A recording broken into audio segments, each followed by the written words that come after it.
It's that time of the year, the most wonderful time of the year. It's the most wonderful time of the year.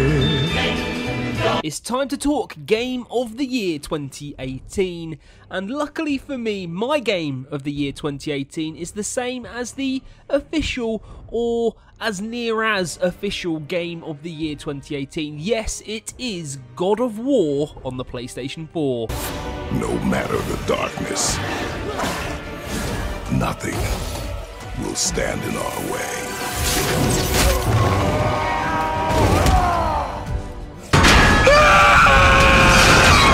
Now it's the end of 2018, it was a no contest, truth be told. God of War was just a cut above everything else this year. Honourable mentions to Spider-Man and of course Red Dead Redemption 2, but God of War was just something special. And the best part of it for me is that this was part one of what I'm presuming is going to be a trilogy, and games don't do that. Games always end. You play a game, you complete it, and that's the end. If you have a second game in that series, then it's a continuation of that story, or a completely new story which contains some of the familiar characters or the familiar setting. It's never a cliffhanger. This game gave us a cliffhanger. It was a fantastic story that had a conclusion, but there's a huge amount of continuation going to happen, which excites me so much. And it made me sit there and go, you know what, why don't games do this more often? Why don't games go, hey, you enjoyed this, but look what we've got coming up? And God of War did that, and I honestly cannot wait for the next God of War game. It's going to blow mine and everybody's little minds. Now, if you don't want to hear about any spoilers, there's going to be a timestamp on the screen. Skip to that and you will avoid any spoilers. So that's on the screen. Click the timestamp now, because I am going to talk about spoilers, so do click it right now.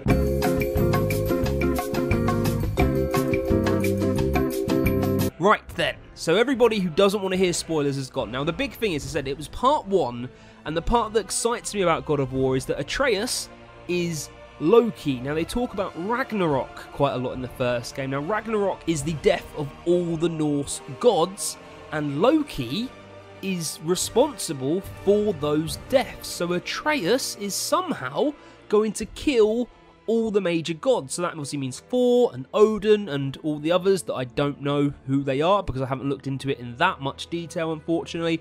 But that's the cool part, is that Kratos was responsible for killing all the Greek gods, and that was his big story arc. Now we're in a completely new world. Atreus, in theory, is responsible for all the deaths of the Norse gods, and it means that God of War is carrying on, which is amazing, and that's really cool. Now none of this was discussed or shown in God of War, it's just what the lore has suggested and what people on Reddit etc have come up with as a possible story arc, and hopefully it's true, it should be true. If that is the case, it just shows how clever this story was. The final spoiler part I want to bring up is the final secret cutscene. So if you complete the game and you go back to your original house, then there is a fantastic cutscene which again leads into the next game, and in short, it shows Thor visiting the house, the god of thunder with his hammer outside the front door of Kratos' house, which is awesome again. So that's pretty much all the spoiler part of the story I wanted to talk about.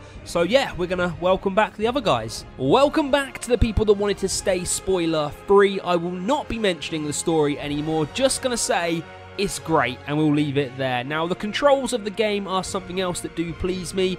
Red Dead Redemption 2 kind of let me down with the controls. I thought they were pretty poor, but God of War just seems to get it right, and that's what I expected from Red Dead Redemption 2. But God of War's system, and control system I should say, I can't possibly think of any ways it could be better. It's so responsive, it just makes sense, which is great.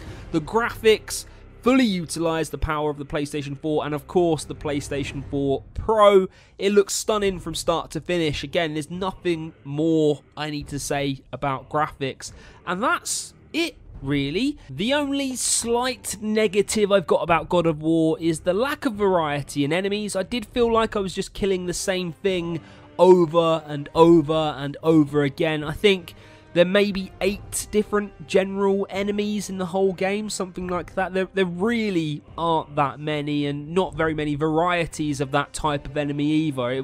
That's the only disappointing thing, the only thing where I was a bit like, oh, I'm killing the same things here over and over and over again. And I will say the main characters, fantastic, and that's something else I should bring up, is the voiceover work.